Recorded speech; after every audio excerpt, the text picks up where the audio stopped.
I'm here at the Millbrook First Nation, where National Chief Cindy Woodhouse Nepinak has met with the Nova Scotia chiefs to discuss the long-term reform of child and family services. It's a broken system, and we have to find a way to stop the bleeding. We have to find a way to help these families and move towards a prevention model rather than an apprehension model. The $47.8 billion agreement is to provide funding for long-term reform of child and family services.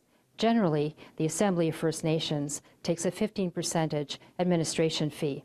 The National Chief said not this time. The $47.8 billion, AFN will not administer, AFN will not take anything from it. That's to go to First Nations people if they so choose to accept the deal in September or thereafter. Woodhouse Nepinak wanted to be clear. All of the funds will be going to First Nations. Look, the AFN will not be controlling the money. I want to make that very clear. Of course, there'll be, an oversight committee. There'll be,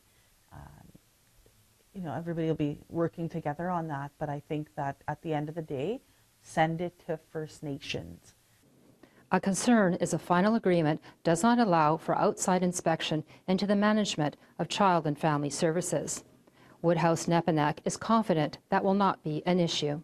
I think First Nations are very accountable to their citizens, and First Nations are capable of running their own affairs.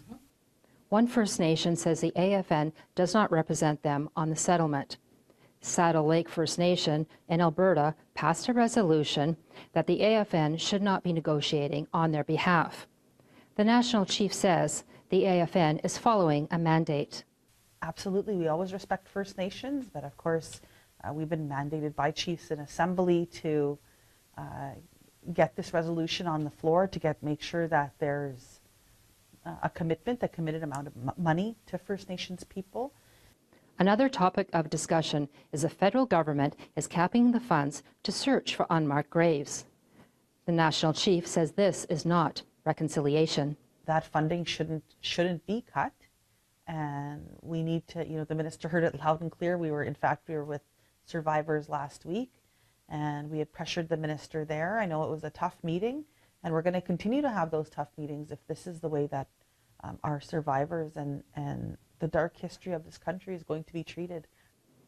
Angel Moore, APTN National News, Millbrook First Nation.